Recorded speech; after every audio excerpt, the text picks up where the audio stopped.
ago. And the first year I just laid low and made relationships.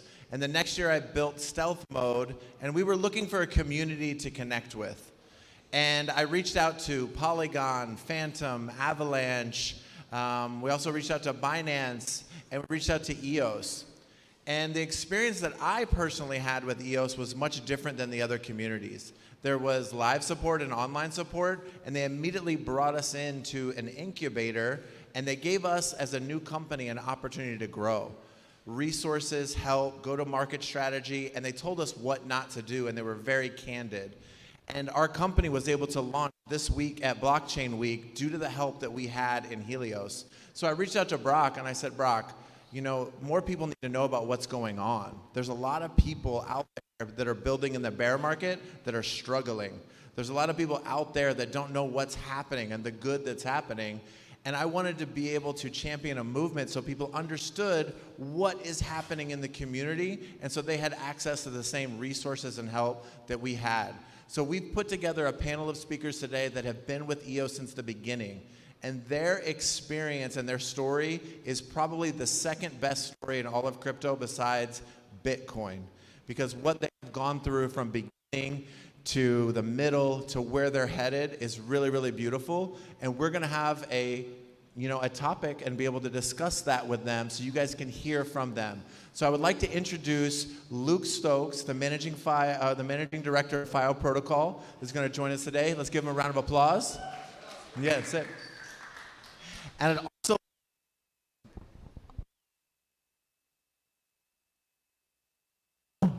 needs no introduction. Mr. Brock Pierce, who's a futurist and the host of this event. Brock, come up here and join us. And lastly, we should have Chris Barnes that's going to join us from Helios, and he's going to be online. Thank you guys for joining us. Thank you so much. So first, I want to start off, Luke, we'll start with you and then Brock. Tell us a little about your background and your origin story with the EOS community. Testing, there we go. Hey, Chris, good to see you. Testing, there we go. Testing.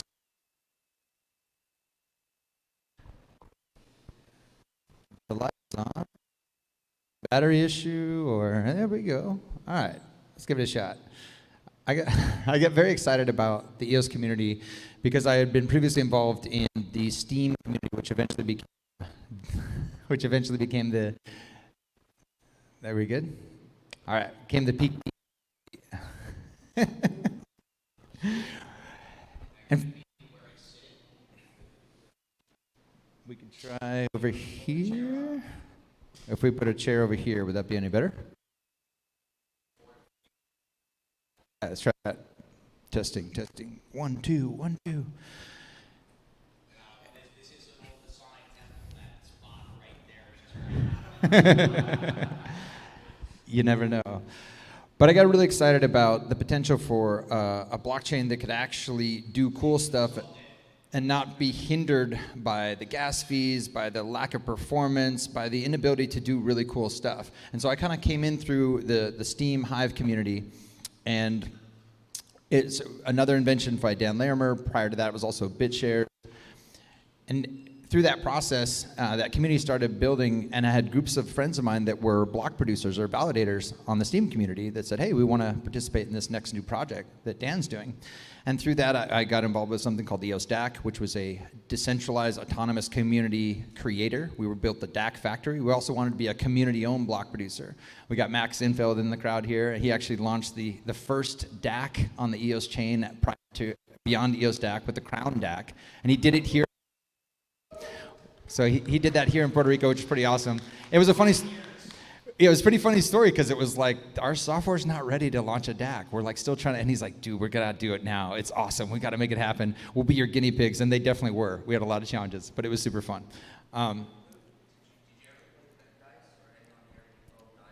Oh, Bet Dice, yes, we got Tomo as well that did some, yeah. Or others that have been involved in some other interesting, incredible projects in the space. But it wasn't me. The idea that EOS was something that we could actually build, and seeing the community come together, hundreds of people, hundreds of block producers around the world to help launch this chain, and being on those calls where every 12 hours we're like, is the code ready? Can we launch yet? Can we launch yet? And the excitement and the enthusiasm, and you guys know the year-long ICO, so there was tons of funds. We thought this was going to be, the next gigantic thing that changes the world. And of course, if you see those little graphs about what success we think it looks like, and then what it actually looks like, and this is crazy, downs and ups and downs and ups. And we've had a ton of that. And in our community, I think one of the things that we eventually, many years later, the people that are in EOS now are in it for the community. They're in it for the technology. I work with the FIO protocol, which is an EOS IO chain that wouldn't exist without this technology, because the performance is there, the technology is there to do really incredible things. And so it's been challenging, and I think a lot of people in the cryptocurrency space have written off EOS and said, well, they raised all this money, what did they do? And it's been really interesting telling the story of, well, that money had a certain purpose, it went a certain direction, and unfortunately for some of us in the community, we didn't feel it went to the projects we were working on. So some people left, some people went this direction or that direction, but a lot of us stayed and said, where else are we gonna go? This technology works, the community's amazing, and we stuck with it. And now with Helios and some of the amazing things that Brock has been doing behind the scenes this whole time, and he and I have worked on some of that. For months we were trying to build an EOS Foundation DAO that would bring the community together. Didn't quite work out the way we saw it. Before that, it was EOS Alliance. There was many projects to try to get us to where we knew we needed to go. And those things are just starting to come together now. And it's really exciting to see that the people that have been here in this community the whole time, that believe in the technology, to believe in the potential to actually create tools to improve humans and bring freedom, bring the human experience, are still here. And we're still doing amazing stuff. So Alex, thank you again for bringing the excitement together to do this and shed some more awareness about what's happening now and the excitement that we're experiencing. So before we pass it to Brock, I want to talk a little bit about that technology. Scalability, the speed, the security. What makes EOS unique? A number of things. One of them is, again, the 500 millisecond block times. So even as we know, like Ethereum upgraded, so eventually you're going to have ability with the proof of stake model and do different things that are kind of limited in a proof of work chain, but we still have additional benefits with that super quick response time. Like with FIO protocol, again, that's built on EOS IO technology. When you do something in a user experience chain, you have to have that immediate response, and a half a second gives you that opportunity. But with the Ethereum transaction or some of the other chains, we're just sitting there waiting, or they're making a sacrifice on decentralization, or they're making a sacrifice in some other area in order to get that performance. EOS, I feel, doesn't make that many sacrifices, and that's something that's really important as far as technology, to actually build stuff that people have fun using and have a great experience using.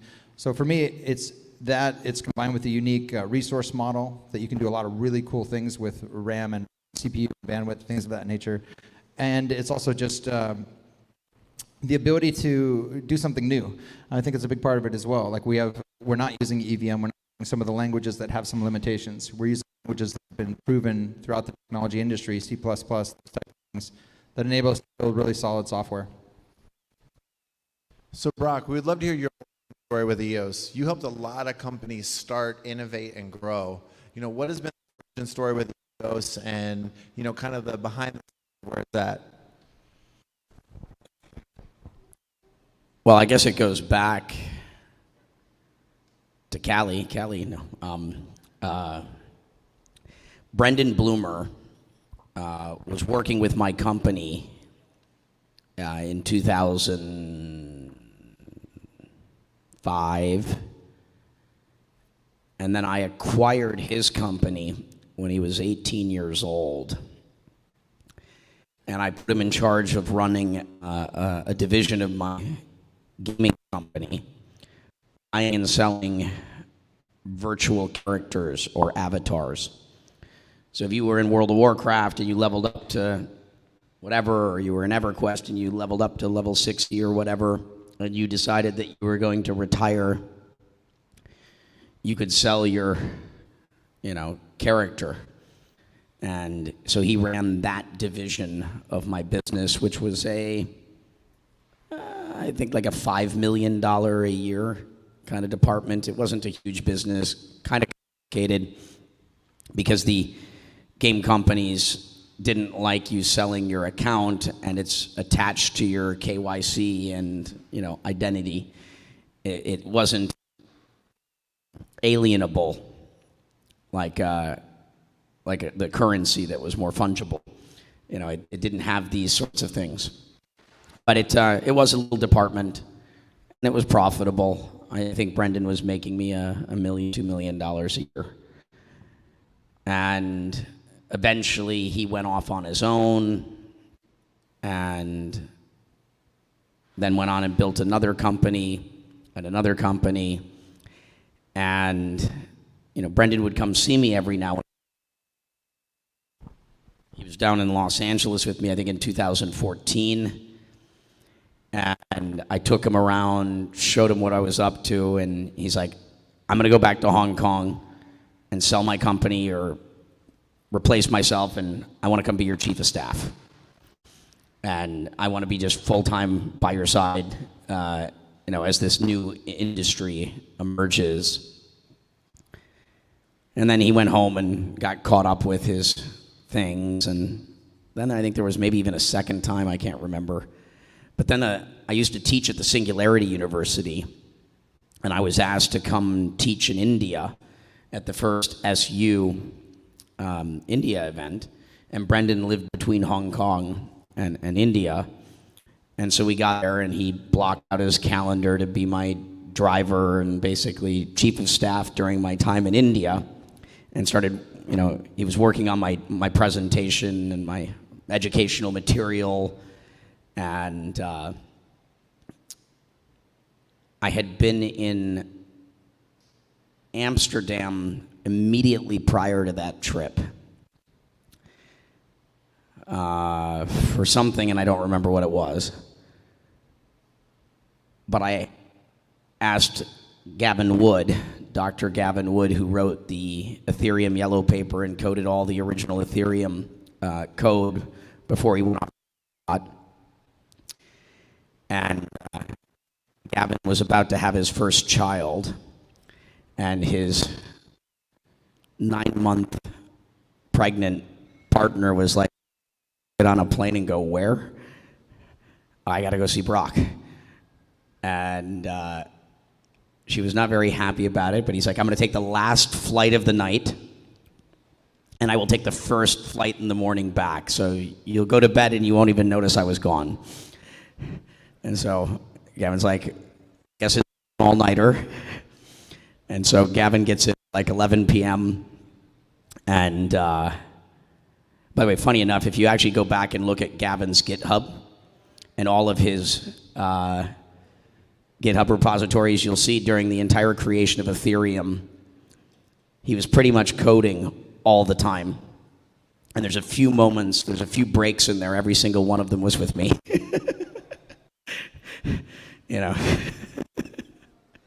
But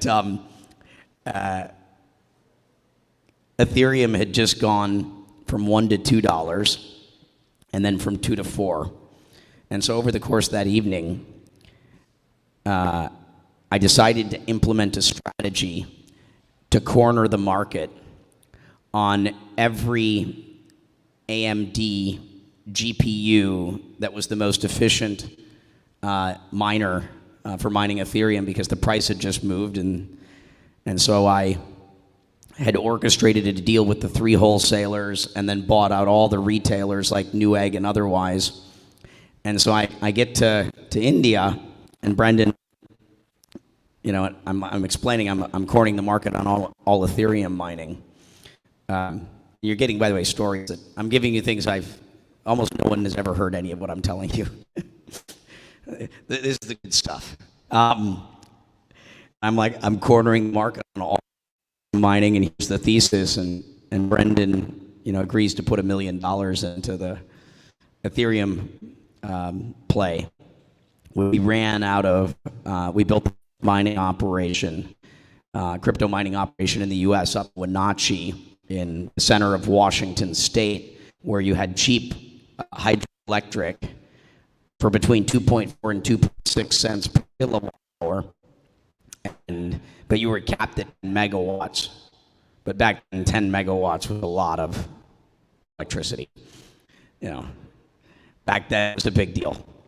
And so we got involved in that, and that's how my other partner, Michael Cow, got involved. So Scott Walker, Michael, and I had the biggest mining operation up in Washington State, where managing Ethereum mining operation.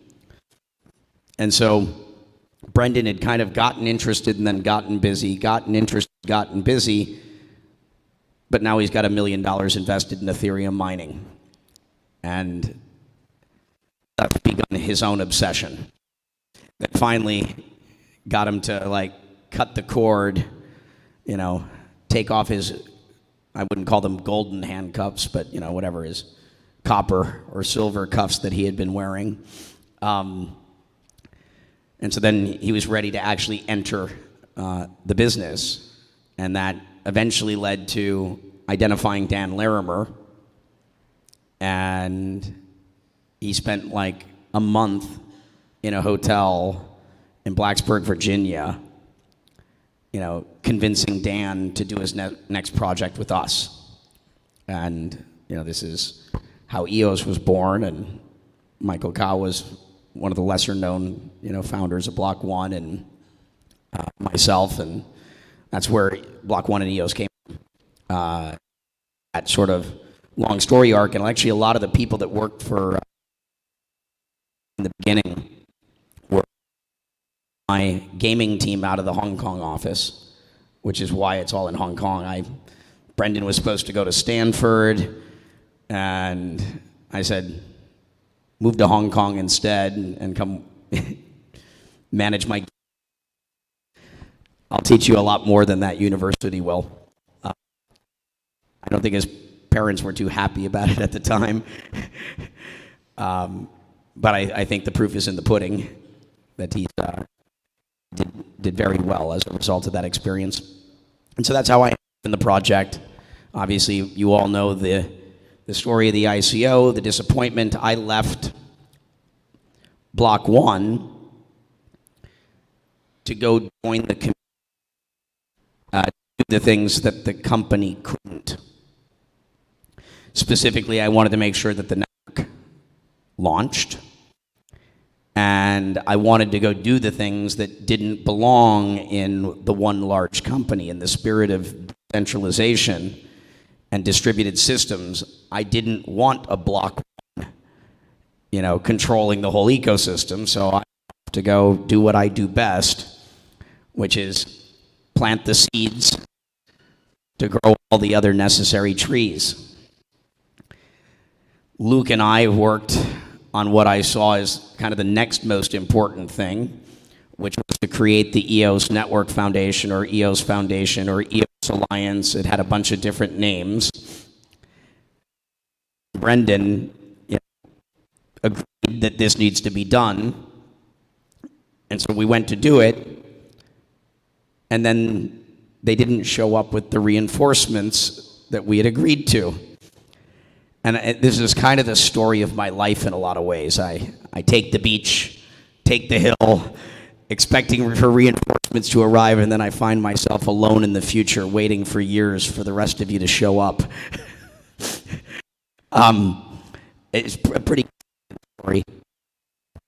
And so Luke was a part of that mission. Eventually did get done by YLR.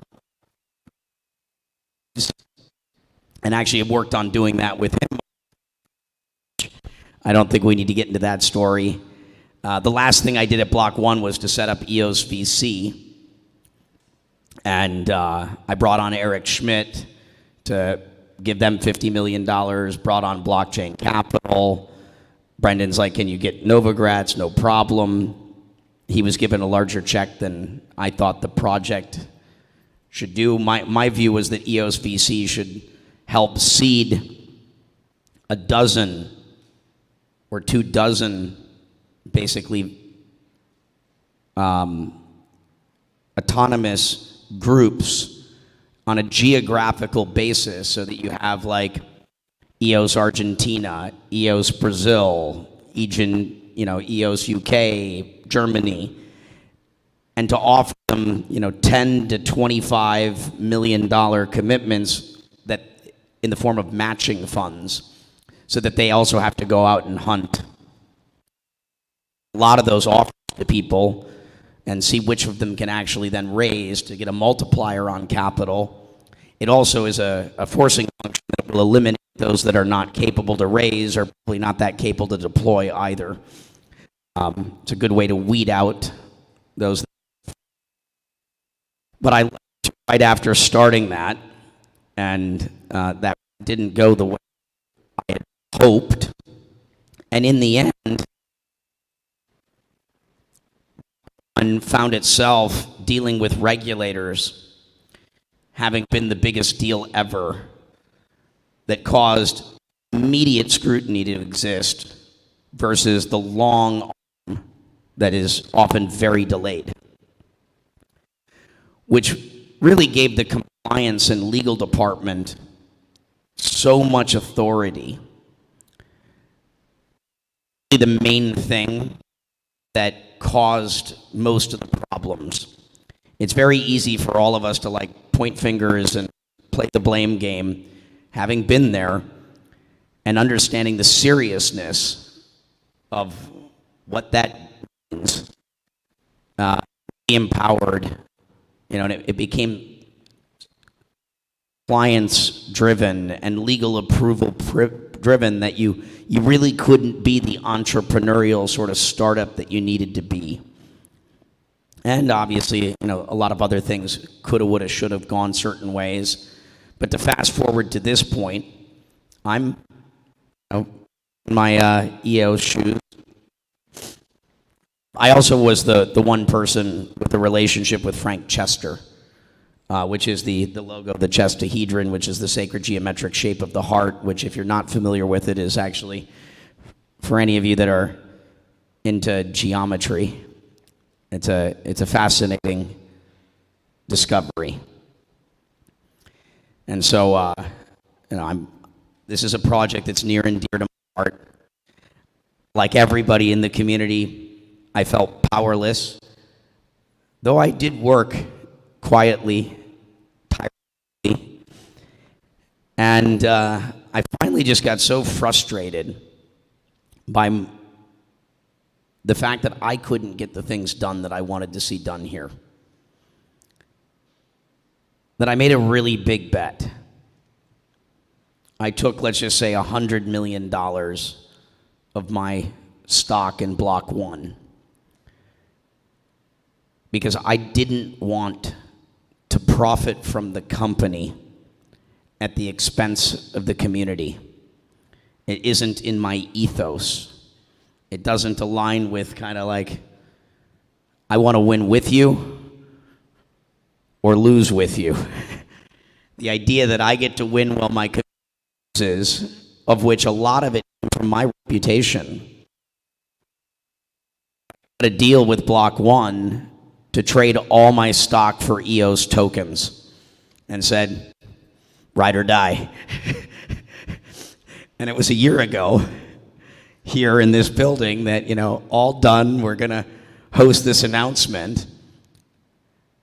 And Eves orchestrated the freezing of my tokens. So I traded, call it $100 million worth of stock for Block, and so that I could invest in the community to drive growth in the community. And then my tokens got froze the day that we're announcing it, which Eves knew exactly what he was doing, and he was lying through his teeth to me, which it's all good. He's done some good things for the community, but it's a very strange experience. And again, the story of my time with EOS. Like, every action I try to get done flawlessly just face plants. Something goes terribly wrong. And so I've had my single largest financial loss in this last year on this one sort of big trade. I don't regret it because it's still like, wish it went differently. And yet, I still kept going because that's how much I love this project. And it's a shared experience, and part of what is so beautiful about this community, it's like what I say in crypto bear markets. Bull markets produce bullshit, and bear markets bear fruit. And that when I look around at the conferences and I look around at the communities in these environments, this is where the real people are. You know, this is where the serious people are present. It purges out all the riffraff, and that is the foundation upon, you know, which the great things are built. And there's been some really amazing progress. Despite some of the character flaws that Yves has, he has done very good work for the community. Maybe not transparently, but the ENF has been doing a lot of stuff to move a lot of things forward in a way that I am grateful for. I also love what's happened with Eden. You know, I'm one of we're, you know, the founding 21 sort of Eden group to try and build a democratically governed blockchain. We just got Block 1 gave Helios a $500,000 donation for Eden because the ENF wasn't funding it. So, you know, not enough, but thank you. Like, you know, Block 1 is actually doing a lot of good things. And unfortunately, like my experiences,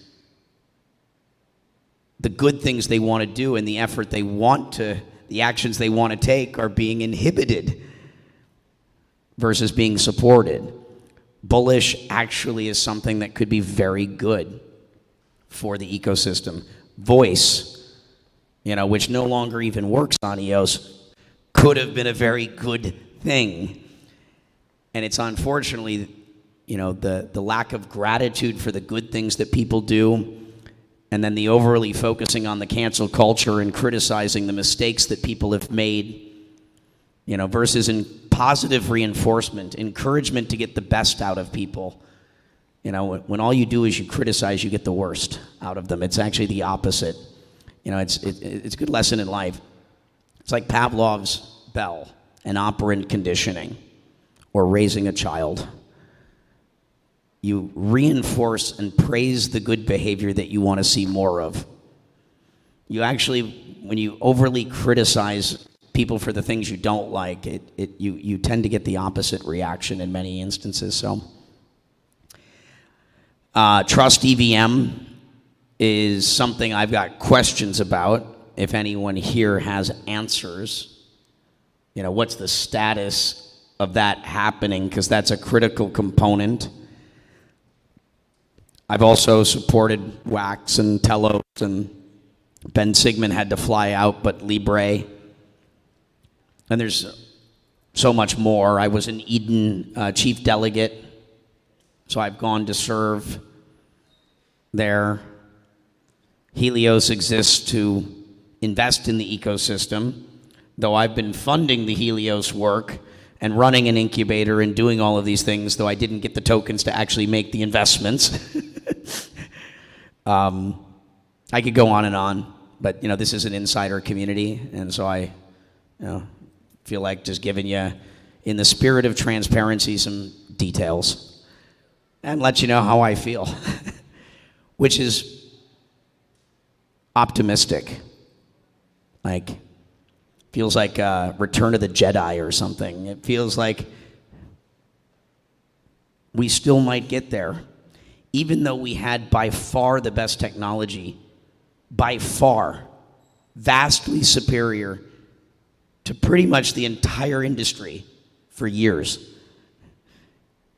Yet we failed to work together or find the solutions that we're implementing today independently. One, you know, everybody felt like they needed the father's approval versus taking the initiative in a decentralized industry and just go build. And somehow we collectively failed to lift off, failed to seize the day. Yet it's still, I think, the best community. There's nothing I've ever seen out of this community that feels like shilling and marketing tactics and things that you see around others. You know, it's like, it's just real deal, good people trying to build a better world. And that is what distinguishes EOS from all the other companies more so than anything. And it's all there. And we still have a shot.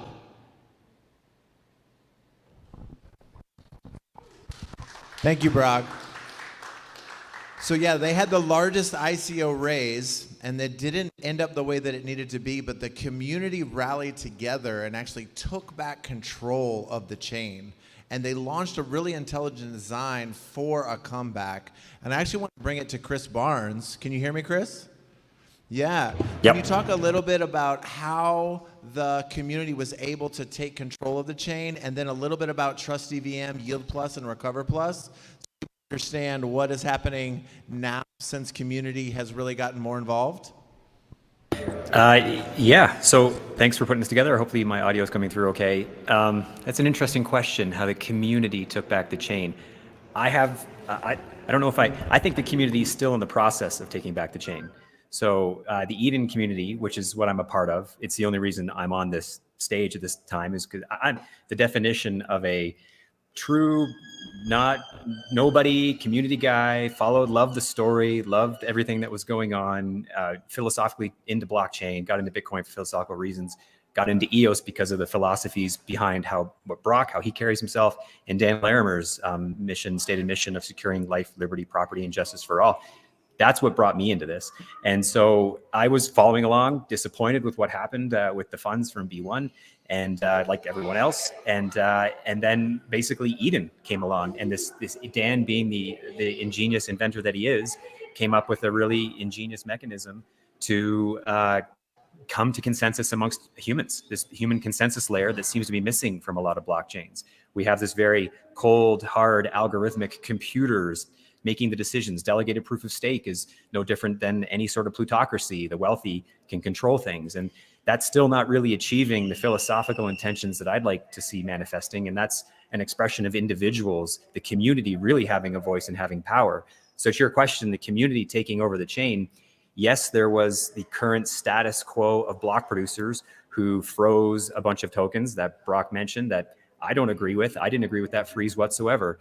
I think that was a door closing opportunity, not a door opening opportunity. And in the world of finding consensus, it's about finding a middle ground. There was no middle ground there. If we look back at that moment in time, there were some concessions made by Block One leading up to that freeze. It was around 65 million EOS, and 30 million of those EOS, they were going to give directly to the foundation. So Block One was willing to give up sort of possession or receivership of those vesting tokens. And people will say, well, those weren't their tokens anyway. Fine. They were actually willing to give them all up. The other 45 million was coming to Helios to do exactly what Brock said, launch a VC, do exactly what EOS VC has been launched now to do. We were already there a year ago, ready to do this and deliver this and take these tokens and put them to work. So I don't agree with that. I don't think all in the community agreed with that. So yes, the community, some of the community did take over the chain. But that didn't really, I still think the community that I'm speaking and I'm passionate about are the individuals, the unique individuals who don't have millions of tokens, but are here still putting in sweat equity, like yourself, Alex, and like all of us who are here. And Eden is a mechanism by which you can participate in a new, truly democratic process to actually have your unique human voice heard. It's a Sybil defended process. You have to show up on a simultaneous video call. There's no bots. And that is where I think there's still a great opportunity here. And so we're working within the rules of DPoS. We've created this Eden Smart Proxy, which we're going to release a lot of information about very soon. And that's going to be a mechanism by which delegated proof of stake through a proxy that's controlled by Eden and these unique humans that go through a democratic process to then have a greater voice on the chain. So I think to your question, the community is still in the process of taking over this chain, and we're not quite there yet. So what is Eden? Why does the organization exist? And recently you were able to, with 500,000, it's better. All right. You were able to raise 500,000 with Block One, 500,000 EOS to actually improve the governance. Can you talk to the people online and some of the people here so they understand Eden and also that raise and what it's intended to do? Yeah, sure. Eden is a tool. So it gets confused because the community that is utilizing this tool is also known as Eden on EOS, but really it's a tool, and it's just a tool. It's from Dan's book, More Equal Animals. And Dan is a brilliant guy. I think any of us who might have some concerns about how he might move from projects doesn't take away from his brilliance. And so he wrote the book More Equal Animals. In that book, it describes a process by which you can take a community and you use what's known also as a fractal governance or political playoff. And it's basically like a traditional sports ladder where you take the entire community and you randomize them into small groups of individuals, 4 to 6 people. They have a discussion about whatever you're trying to solve for, because this tool can solve for all sorts of things. In the current instantiation on EOS, it was solving for individuals to receive a portion of the community treasury. So it was actually really launched as a worker proposal system. And so you would have a discussion amongst your group of 4 to 6, who amongst us is a trustworthy, accountable, transparent, and what are they going to do with the funds? So if you make it to the next round or the final round when you're a chief delegate, how are you going to spend those funds for the benefit of EOS? Because the mission of Eden on EOS is to add value to the EOS ecosystem and the community as a whole. So that conversation ensues, consensus builders will win, and they then move to the next round. And then all those who move to the next round, like a playoff that's eliminating, randomization occurs again, conversations ensue until one person is receiving the supermajority vote from those in the room. If you don't have a sufficiently skilled consensus builder, no one moves on. So it does weed out stubborn people or those who just aren't valued in the community. If you have too much friction in a particular room, no one moves forward. That's fine. That's kind of what you want. And then at the end, you have chief delegates, and they receive. It's changed. The distribution mechanism changed, but initially, Eden was funded with $1.2 million worth of EOS, and that was distributed at 5% per month. So chief delegates, level 1 delegates would each receive a pro rata share of that 5% per month. So that's the process that is Eden. It can be used to do all sorts of things. We've seen it used I gave $1,000 once just to test this in a community in Venezuela, and it was run through a church. And they basically, as a means to do philanthropic giving, who better to decide who to receive money from charity than the community itself? And where do they put it? Why do someone, a bureaucrat sitting on a seat, in a suit in an office somewhere, decide where charitable giving goes? Why not let the community decide? So you can use this process, and it happened. It worked. The community came together. They understood the rules. They used playing cards to randomize the community, and they had a discussion. And at the end, they self-selected who should receive the $1,000 for the best benefit of their community. So that's another reason why this tool has multiple applications. So the 500,000 EOS. Let's talk about that. That was a donation from Block One. I've been engaging in the chat, probably to my own detriment, because I've been told to shut up because the trolls will never stop. So you just have to let them go on and leave them be. I have a hard time with that because they say inaccuracies, and truth and transparency and honesty is really important to me. Remember, I'm just a regular community dude who ran solar plants and got tied into this. I'm only here because I won the first trial election for Eden, and that sort of just sparked within me the power of this process. Because also remember, you could select not just recipients for funding or people to be chief delegates in Eden. You can select presidents of the United States with this process. Like, this is so powerful as a tool that to me, it's just how do I not get involved? Like, and the world as it is, and this is a sidebar, but it's kind of lousy, and the selection process seems to be obviously broken. This is like, wow, this is how you can fix this. People need to learn about this process. They need to learn. It's like the idea, once it gets into your mind, it's kind of so intuitive and so obvious. Why aren't we selecting our representatives and leaders in the global scale this way? And you're selecting for consensus builders. Imagine if all the leaders of all the heads of state were great consensus builders. Do you think the first thing they do is chuck a bomb at each other when they had a problem? No, they'd find consensus. So to me, that's really what I think is so awesome. But so Block One, Helios went to Block One and said, hey, there's this Eden thing. What do you think about providing support to the community? And they listened, because we've always been, those at Helios and myself, have been a hand open as a handshake, not a handout type of approach with Block One. I was vocal against the freeze earlier on. I think Brendan noticed. He was willing to talk, and he agreed that this was a good chance to get engaged and do something useful for the community. So they gave $500,000 through Helios. We kind of brokered that, and on their behalf donated $50,000 to a treasury. So there's 2 parts of the Eden treasury right now that are notable. There's the main Genesis treasury that distributes at a distribution rate. Right now it's 15% per month. And then there's also OpEx. Eden needs to run itself. It runs on a smart contract. All of this is on a smart contract. The voting is on a smart contract. The treasury distribution, it's all on-chain, verifiable. The videos are uploaded to IPFS. You can watch any of the rooms where people had discussions with Brock and Luke and myself. They're all there on IPFS. So that needs to be run. So we need a budget for that. So block one, recognizing that, yes, that makes sense. So give 50,000 EOS to the budget treasury, give 450 to the community to have it distributed.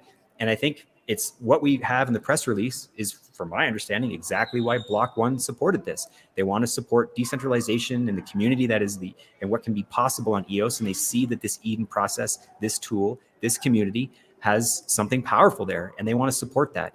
People want to read into that more than they want. They can. I can't change that. We're never going to know truly someone's intentions because you're not them. But I'm certainly going to be very grateful for what they've done. And the fact that, like, maybe they'll do more. So the other idea that people are so angry about this, it's like, why cut your nose off to spite your face? Like, it's so illogical. Like, let's look forward, not backward. Let's think about the future, not the past, and learn from the past, but be forward looking. So to me, that's the 500,000. That's what it's for. It was a donation. There are no strings attached. There's no hidden contract between B1 and myself or Helios or anyone to do anything else. It's just a donation. That's it. Thank you so much. That's beautiful. Money doesn't have any color but green, and it doesn't have any borders as long as you can spend it. So wherever it comes from, great job raising that. Wonderful. And for you, Luke, I know you're passionate about nonviolent consensus. How can the upvote election process and this idea of fractal governance make an impact in crypto and beyond? Start with an important point in the proxy that you mentioned. I got a message from Han Ryu earlier today, actually, and the excitement about a proxy that's not going to just be dominated by the major exchange or the largest whales, where some of the other community don't. Proxy, this Eden proxy is going to enable a different way of potentially determining who has the best interest of the community in mind. Some people vote for certain block producers because they're going to get, frankly, a kickback, a payment, and that's not very transparent the way it's done right now, and it's caused a lot of friction in the community. There's been a lot of people saying, hey, EOS governance has problems, and we've all been working to solve that. And I mentioned Han because he's done a tremendous amount of work in Asia and with his contacts, working with the exchange, working with the largest token holders, trying to come to consensus and working this out. And the reason why I'm excited about the Eden on EOS process, the reason why I'm excited about any experiments in governance is that when we look around the world, most people, even if they're great supporters of government, they look at government as a monopoly on the initiation of force in a geographic region. That's basically how the world comes to consensus. If you have very large aircraft carriers in a certain region, you're going to be able to directly influence consensus in that region. And I feel like that's a little bit archaic. I'm hopeful that our species can do a little bit better to coming to agreements on what's best for creating a world that we all want to live in. So I'm really excited about these different governance models. Just last night, I've had conversations about deliberative democracy. There's ranked choice voting that actually Fractally on Eden, which are forks of this process, have been adding additionally to the Eden process. So all these different experiments that are happening, I think, are extremely important because I have 3 kids. I want to create a world that they can be safe in, where they can actually have the best decisions made in the benefit of all. And when I first got into cryptocurrency, it was actually in 2013. I remember when the Bitcoin network forked. I remember I saw half the network went this direction, half the network went this direction because of a software bug. And it was like 2 in the morning on IRC, and I'm sitting there watching this happen in real time. And I turned to my wife, Corinne, and I'm just like, this technology is going to change the world, because individual selfish actors in their own best interest decided to shut down their mining companies, shut down their exchanges, shut down their payment gateways. They all came back together and said, I'm losing money by the second, but I'm going to do what's in the best interest selfishly for myself, and it happened to align with the interests of the entire network. And everybody came together, they made a new start of the chain from this point, and they went forward. And even the stand, which you're the chairman of, I've been told those other miners whole. Made a donation to those who were on the fork of the Bitcoin network that basically went away.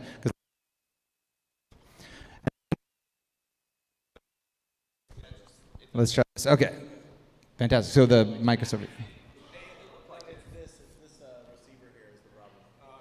So as long as it's probably these thick wooden chairs, actually. These chairs are freaking awesome, but they might be blocking the signal. That's a good point. So in this way, let's see if that works. But that was my first initiation to the blockchain space, to say that this is a way for you you can align incentives.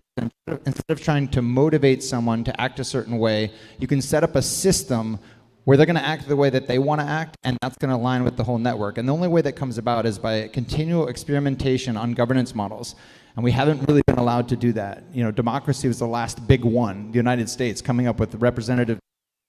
And we have charter cities, we have seasteading, we have some small examples here and there, but I really think it's going to come through the network state concept, the digital state, the idea that you can have right of disassociation if you disagree with what's going on, and you can do something new and different. So eating on EOS, I think, is a really important thing. I agree with Chris completely. Brock and I have had these conversations as well, and it's right there in the book that Dan wrote. Like, this could potentially become a new political party, the way this system works.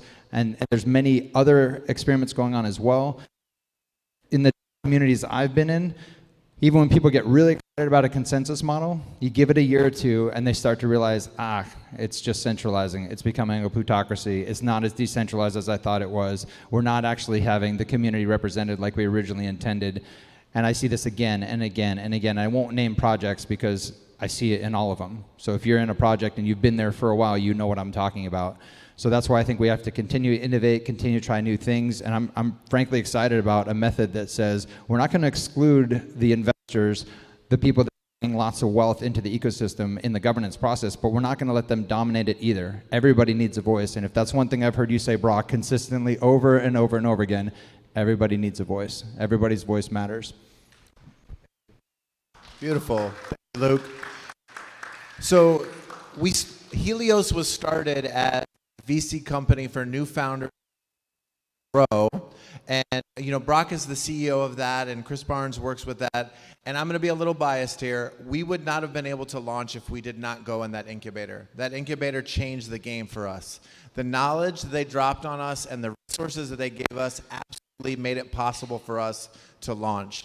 You know, Brock, what was your vision for Helios, and where do you see it going in the future? Well, first of all, how many of you are, in the EOS ecosystem by a show of hands, and you've been in this for a long time, or anybody new in EOS here? Okay, a few new people. The EOS community, we're not promoters, which is part of the reason why there's so much potential here. We're builders. We're thinkers, we're doers. And yes, not everything went right, but that's also where that anti-fragile sort of resiliency comes from. And even still, what's happening here is on the forefront of what's possible with this technology. We're giving birth right now to the first democratically governed blockchain. This is not to take away from the incredible power of proof of work, but it is in the area of like delegated proof of stake. What kind of governance do we want? And so far, the staking that I've seen, hasn't worked to a degree that I'm confident about its future. And finding the right balance, we are still trying to find the way forward. And what's happening here is the most interesting thing in governance in all of crypto. And the tech is still there. I want to hear more about Trust EVM. The funding is there. So how many of you are members of Eden yet? I think this is, if you're like people that are in the space, whether you're new or you're old and you've been here a long time and you're in this Puerto Rican community, make sure to talk to those of us that are Eden members and to get an invite into this system of governance. Like, if you're willing to come and you care enough to sit and listen and have this conversation, you probably want to be part of the change and be within the system of governance, figuring out how we fix governance, not just for here, but potentially everywhere, as Luke's saying. So Helios, I started the first EOS Foundation. I didn't end up getting the one done that's done, but I usually know what we need. And I'm usually the first one to attempt to do it. Not always, but often. I initiated EOS VC, which, by the way, they did deploy $1 billion. It's a thing that people don't talk about. The problem is when you give money to groups to deploy, there weren't enough controls in that system to dictate where that money went. Galaxy, Mike Novogratz, and my dear friend Sam Engelbart, they were given $300 million. And they tried to invest in, EOS-related things, but then the portfolio companies that receive it, you can't dictate to them. You're a minority shareholder. There were a bunch of things. Capital was deployed. It just didn't end up, doing all the things. And my view on how to do it was actually, it would have worked. And that's back to I like to see, I'm tenacious. And by the way, this is probably the most important attribute in determining success in anything entrepreneurial. Tenacity. Winners didn't quit, and quitters never win. It is a reality. Now, sometimes you do have to get off a sinking ship, and so you can't be, a fool. Though Percival, discovers the Grail because of his foolhardiness, right? The purity of heart. And so EOS VC is something I wanted to see done. I wanted to see those of us that were attempting to build things in the community to have the resources that are needed. I did start one of the most successful venture firms of all time. I do know how to do these things. And I went and cut a deal at great personal sacrifice to align my interests with the communities, to sink with the ship, where rising tides raise all boats, and I didn't get the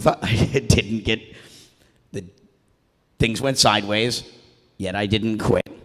I've been incinerating money, paying for a team to run an incubator program and to do all of these things, but our core business was to lead venture investment activity with those tokens. And despite not being able to do that, we're still doing everything we can at my expense. I'm not a quitter. I'm tenacious, and it's why I've been successful. I will just keep working until I realize there's no hope. And I'm full of hope right now.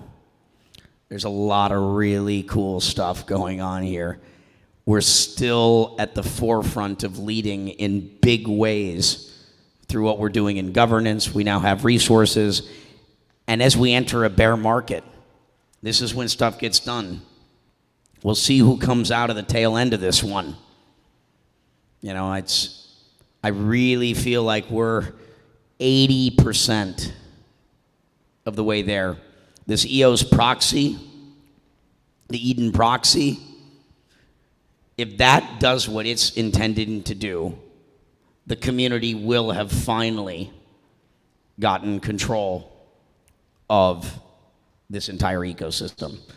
And with the other, call it stars or centers of gravity, whether it be Helios, the ENF, Pomelo, all of the different functions that exist, you have an architecture with a token distribution. You don't have, it's not a VC chain.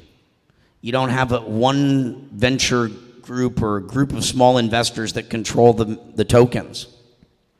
The token distribution is solid, widely dispersed, which is another critical function and why I dislike half of the chains that I will not name.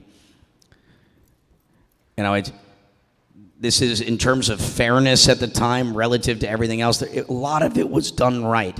This thing was positioned to be the vessel, the vehicle to facilitate a lot of this change, which is also probably why we've had it so hard.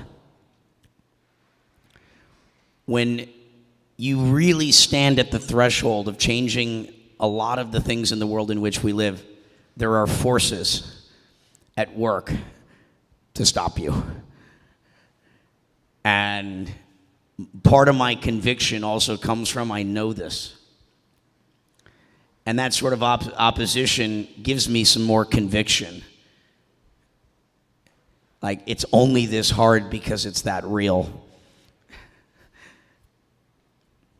And grateful to serve with each and every one of you. And, we're going to know this year. And so I guess we're still at it. I would say in addition to that, you mentioned Pomelo, and there's a deadline coming up as far as the latest round of Pomelo grants. If you're in Eden or EOS and you have EOS tokens, if you haven't yet contributed to Pomelo and supported something there, this is an opportunity to do that. Again, I just got to mention, it's some really cool stuff. The quadratic funding, what that means is you give maybe one EOS, and that gets multiplied by the pool of a whole bunch of extra EOS that comes in, and it's that one person can't just come in with a whole bunch of money and dominate where the funding goes. The quadratic voting makes sure that it's all decentralized and distributed as far as consensus being done. But Chris, if you a little bit about the Pomelo grant specifically for supporting the Eden proxy, again.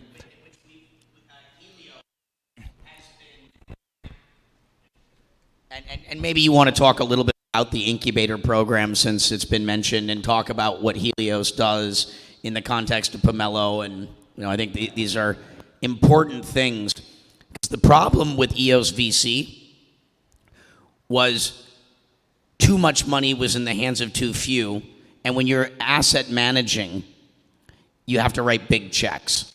And the real one of the other real problems that occurred is the small check writers, the angels, and the seed and the incubation phase, which doesn't require that much, but it does require some resources, didn't exist.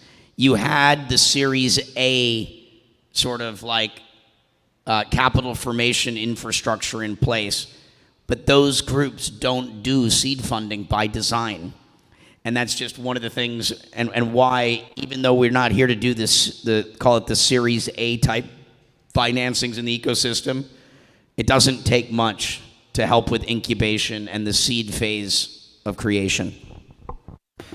Yeah, so there's a couple things I'd love to kind of just mention about the proxy especially. So when we talk about DPoS, delegated proof of stake, you said something really important, Brock, and that's the token distribution of EOS is actually very good. That we have an excellent token distribution. So there isn't really a centralized authority that owns a lion's share like a traditional foundation of some other chains that launch and they just keep this whole large tranche. We never had that in EOS. So what this Eden proxy is meant to do, it's meant to, so when EOS first launched, we'll all think back and remember that there was a sort of this unwritten sort of set of principles that block producers would adhere to. And unfortunately, it wasn't really enforceable. This is where we've lost track. And that was votes would not be you wouldn't buy, sell, trade votes. You wouldn't run two block producers, also known as having a sock puppet. And you would do financial disclosure and ownership disclosure. Those were some of the basic core principles that anybody who remembers, that was some of the rules that we all thought, yes, that is what leads to a healthy ecosystem and a healthy set of block producers, because the block producers are like the spine of the ecosystem. Everything that matters is built off of those block producers. They're running the nodes, they're running the hardware, they're the ones who can invoke any consensus change, any freezing of tokens, which can be a good or bad thing about EOS. The idea of intent of code as law versus code as law, that is possible on EOS. And that's a benefit, I think, to many of us. So that token distribution is awesome. But what we saw is BPs now do not adhere to those, what we thought were going to be what they would adhere to. And so we don't know. There's a lot of BPs who are faceless. The whole mechanism of who the BPs are today are established through buying votes. Any block producer right now would be lying to you if they said they are not in the place they're in the top 21 especially, if it weren't for the ability to buy votes. And so that's a problem if you thought that the original ethos of being a block producer mattered. And so what the Eden proxy is doing is it's going to be a proxy. It's using DPoS. It doesn't change the rules of DPoS. It's actually superimposing the human layer on top of the current version of delegated proof of stake that we have. There's no replacement, there's no change. It's a superposition principle. If you're into physics, you know what superposition principle means. That's all it is, taking two separate waveforms and overlaying them into harmonious situation where both now have an influence as to how the chain is manifested. So the proxy, if we look at right now the vote distribution on EOS, the number one block producer is getting roughly 170 million tokens voted for them. That's pitifully low if you consider there's over 1 billion tokens in existence. What that tells us is there's a ton of token holders out there who aren't participating. They're not voting. What happened with that 60, we all look back at that 68 million EOS that were recently minted out of thin air, fresh token issuance, diluted the asset value of every other token holder with no forewarning. None of the community heard about this. Yes, the current cabal of BPs who have control of the chain, they might have heard about it, but no one else did. And we think about the low percentage of tokens that are actually voting for those BPs. It's very hard for me to accept, and I think everyone should have a hard time accepting that the community spoke and they let that happen because that's how the block producers were in alignment and they did it. Well, I had some tokens. I didn't hear about that. I would have changed my votes how I did if I heard about that. I don't think it was a good idea to mint out of thin air 68 million tokens. We could have used some smart contracts to put some gates, to add some milestones, all sorts of things we can do with those tokens, not just mint them to a three people MSIG. So to me, it made no sense. And that's lit a fire under my butt to say, no, we're going to go after governance now. There's a problem. That was the epitome of this problem, and it's not okay. And I think a lot of token holders saw this. And so what the proxy is meant to do is it's meant to draw in a lot of those tokens that are sitting passively on the sideline and have them vote for a proxy using the rules of DPoS. And how that proxy is going to select block producers is a bit of the magic now. So we're going to take this Eden community, which we're hoping right now there's a Genesis English version of this community. But in order for this to work, we really need it to be global. We need a Chinese, a Korean, a Spanish. All the languages need to be represented because this is a global ecosystem. And they're all going to have their own Eden elections, selecting chief delegates. And those chief delegates are going to come together and appoint a set of basically validators or auditors who are going to allow block producers to opt in to being a recipient of those tokens from the proxy, but they have to follow these rules. They need to do financial disclosure. They need to agree to not have a sock puppet, and they need to not buy, trade, or sell votes. So the auditors are going to ensure that the BPs are using their token that they receive from BPay wisely, and we're just going to use the rules. So the BPs that are in that proxy, they get the vote. And if there's more than 30 BPs, then the Eden community can actually use this portal that we're developing, that Han is developing, and there's a pitch on Pomelo to help pay for this, that will allow Eden members to go in and actually vote for their preference of BPs to receive the vote. Because if we have 35 BPs signed into this, only 30 can receive the vote. So we need to decide which 30, and that's the mechanism by which that will happen. So if we're successful, we will have a lot of tokens pointed to this proxy, which will then vote for these BPs who are following these three core principles that all existed and aren't a surprise to anybody at the beginning of when this chain launched. So I saw a comment that we're not changing. This is DPoS. We're playing within the rules of DPoS, and we're using DPoS to fix what we think is a bit of a capture of DPoS currently by the low voter turnout. And so that's the purpose of the proxy. Pomelo is a mechanism by which any individual token holder, it uses quadratic funding, which is really invented by essentially Vitalik and existed in Gitcoin. And so it's basically where if you have one individual who gives 100 EOS to a recipient grant, that is far less valuable in terms of the matching pool that they receive if you had 100 individuals each give 1 EOS. So the total contribution to a project can be the same, but if you have more unique individuals giving to one project versus another, it receives a far greater share of the matching pool, which is basically a pile of money that these projects are looking to receive. The downside of Pomelo, which, because I like to be balanced, is it's not Sybil proof. So right now, Pomelo, it is very easy for someone to create a new account, fund it from an exchange, and then never mind one account, create dozens of accounts, fund them all from an exchange, and then donate to your own project. So you're basically Sybil attacking Pomelo. And so it's a problem. It's no offense to the Pomelo. I mean, it's hard to fix.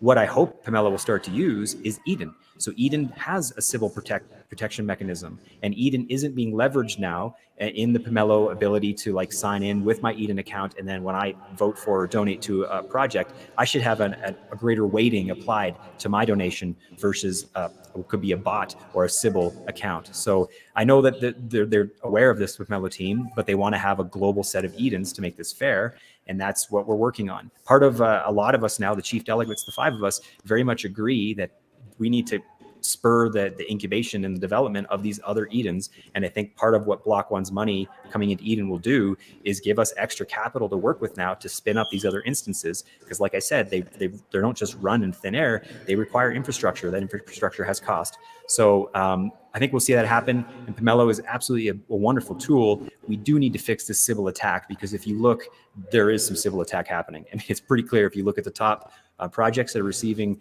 the greater share of the matching pool, there's an attack happening. And nothing's perfect, and you expect some leakage, and there's plenty of fantastic projects. And one of them is Hans. Han is a wonderful soul. If you've ever met Han, you just want to hug the dude. He's got a heart that is, I mean, his aura, if I could read them, would be gigantic, I'm sure, because he's such a wonderful, caring human being.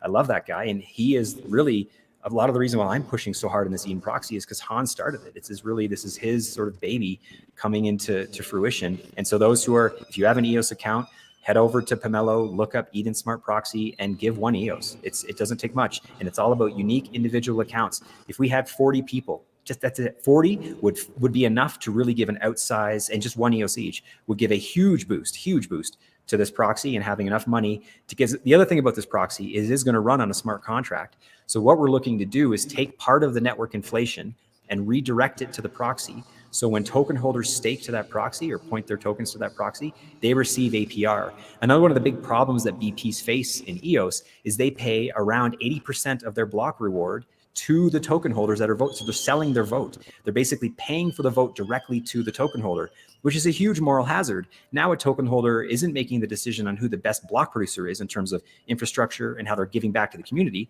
They're going to give their vote to whoever pays them the most. So that creates an absolute moral hazard that shouldn't exist. And if we have success with this proxy and get enough stake here, we're going to redirect part of network inflation, a very small amount. It'll be 0.8% added to the total amount of inflation. Basically that'll then pay for these votes. And so no longer will a token holder have to sell their vote directly to a BP. They instead get from the network itself. And what that does to the participating BPs means you're not buying your votes anymore. So right now, we look at, when we did we've got a paper that will come out plus a pitch deck. And we looked at Greymass at the time. They were in the 20th spot. They receive roughly 177 EOS a day as part of their pay. If they were in the 20th spot and not having to pay for their vote, they'd get over 600 or close to 600. So it's like a 5x spread in the amount of revenue that a BP will receive. And so we talk about decentralization and the importance of having multiple voices and multiple individuals and entities contributing to the benefit of the community. How better than to have 21 block producers all producing blocks, and even all the standbys as well, all getting to keep their funding, keeping their money to do something beneficial for the ecosystem.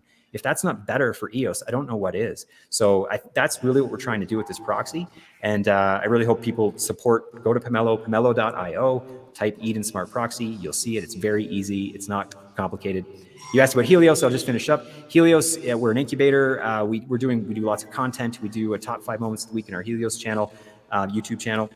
And we've had almost 70 projects come through our incubator, and it's free. So if you're interested in that, go to heliosrising.com, submit there's two for a founder and for an investor. Go to the founder's page, submit your details, join our incubator. We are working on funding, of course, that we're trying to do our best there, and we've got some irons in the fire. So certainly sign up, become part of the incubator, and it's free. And we help you with a pitch deck, your go-to-market strategy. As Alex mentioned, there's also other aspects. We make connections and relationships within the EOS community. If you want to look for funding and other mechanisms, helping you with Pomelo pitch, helping you get tied in with the ENF and their grant program, which is also great. So there's lots there, and it's free. So I encourage folks to sign up. Thank you very much. Yeah, so I want to be able to, who here has invested and bought crypto tokens? Raise your hand. Who here has ever been a hack? Yeah, a hack, yeah.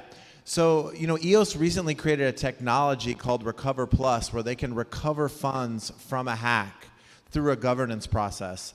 I want to pass it to you, and then you want to do it? Okay, all right. But we want to talk about that. It's pretty amazing. Again, I just want to comment on something that none of what you're hearing from anyone is about like the token price and how much money you can make. And what you keep hearing is deep intellectual, philosophical thought and talking about like heart. That is the difference of what's happening here. And it's so different than the garbage that you see most places. You know, and it's like, love is supposed to prevail, you know, deep thinking, you know, commitment to principles should prevail. God help us if this is like, we can't get this thing to work. We laugh because there's been times, you know, I've had the privilege to travel different places with Brock and visit with different governments, and then we're talking about problems in the world and how we can come together to fix them. And there's times when I'll look at Brock and be like, I thought the good guys win. Like this is actually hard. So yes, you know, I wanted to share with you guys about Recover Plus, right? Again, going back to that, they have a way to be able to recover hacks, you know, through a governance process. I guess, can we go to you, Chris, on that? How, like the new incentive programs with Recover Plus and Yield Plus, how does that work, and how are they able to get that done? Yeah, sure. There's a party happening near me, so I apologize if now there's music going along with my speaking. So Recover Plus, basically, so there's two things that happen that are very good. And this is where we speak, you know, when we talk about the ENF and the individuals involved, and there's lots of good that have come out of that. So anything that we're saying that maybe, you know, we could see more transparency. I'd love to see more of that, but there is certainly some good. Two things that happen. One is Yield Plus, and that basically means if you're a DApp on EOS that is creating, it's like a DeFi application, and you have TVL that's accruing in either EOS or USDT, which has just recently been enabled on Binance. Awesome. That once you reach a certain threshold, you are then entitled to receive free EOS essentially to give to your depositors. However you want to use it in your DeFi application, you can do that. So that's encouraging more TVL on chain, which, as we know, has been great. And we've seen that with other chains at great success by locking up tokens, which of course in the end the net is it benefits the token price because you have less in circulation.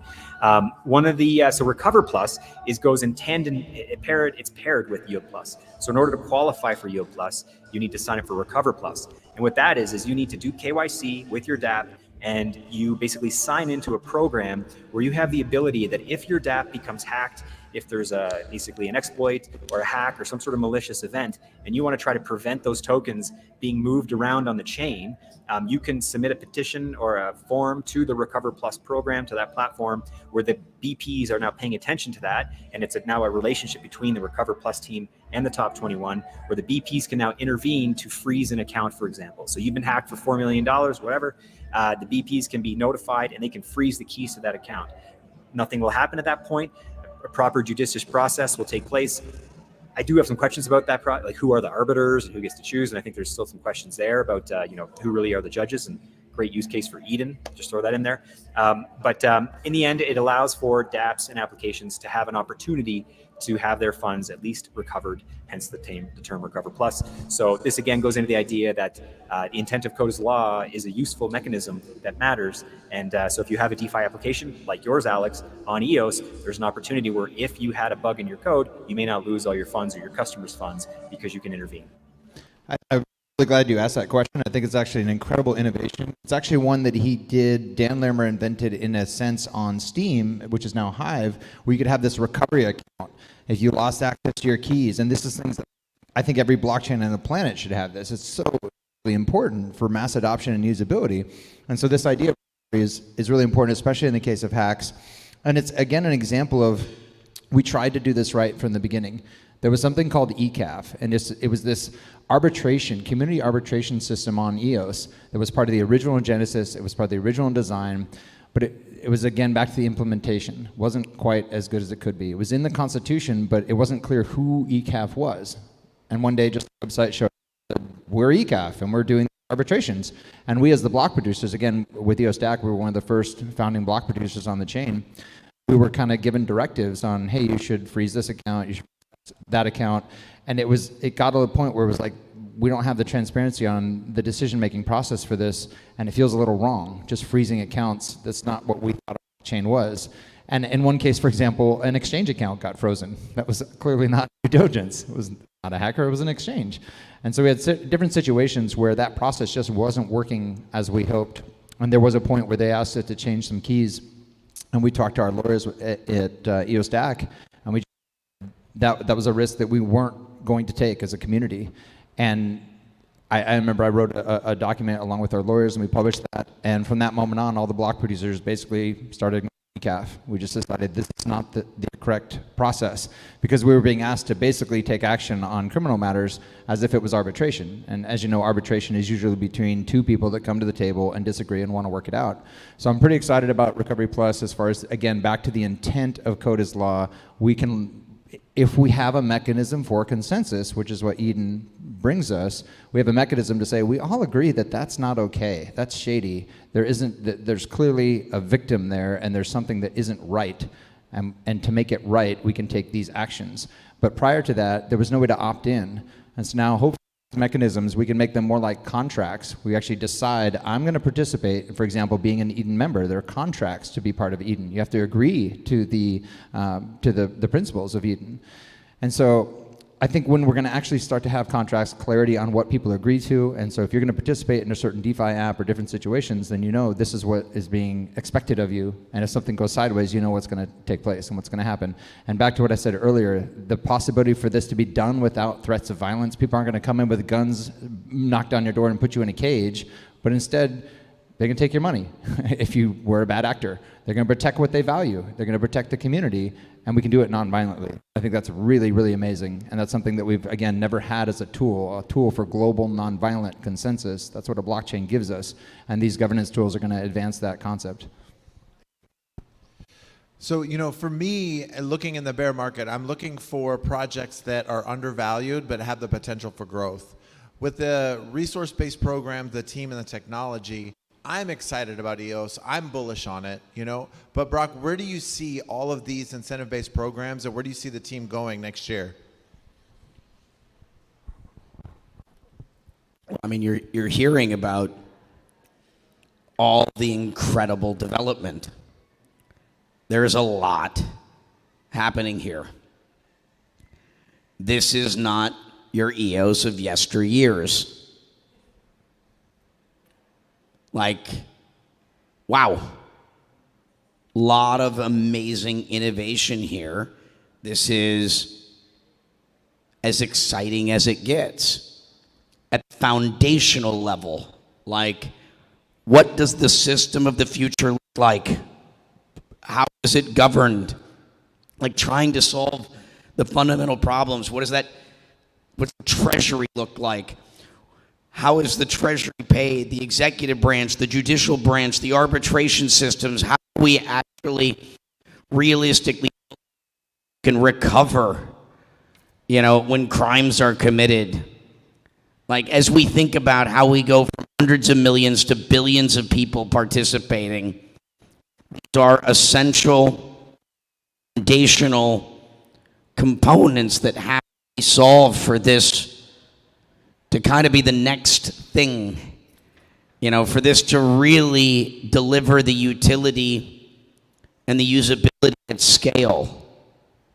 And so I couldn't be more excited about what's happening here. There's still a couple of things that have to get to the finish line, and I'm very optimistic that we will get there over the course of the coming months, quarters, you know, and in a bear market, as people are really thinking about what do they want to hold and what do they want to let go of. Right, I think, you know, in these times you really start thinking, you know, as you get into that, you know, cleaning. And so I'm bullish on the progress being made here. And that's what this is all really about. And eventually, smart people see that, go, oh, there's good things. You know, as other projects are, you know, spinning out of the bull market, that we're out there doing crazy stuff, spending wildly, levering up. You know, this is when things correct. You know, we're in that correction phase, and, you know, we're talking about Eden, you know, paradise lost, you know, finding that heaven on earth. You know, I'm just glad to see that people are still paying attention and The details matter, the intentions matter, the people matter, and I still feel more positive about this community if we can get over our hurt.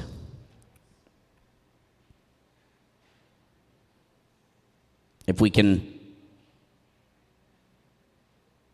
forgive and move forward. It's the biggest risk here, assuming these details get finished, is can the community that has a broken heart mend again?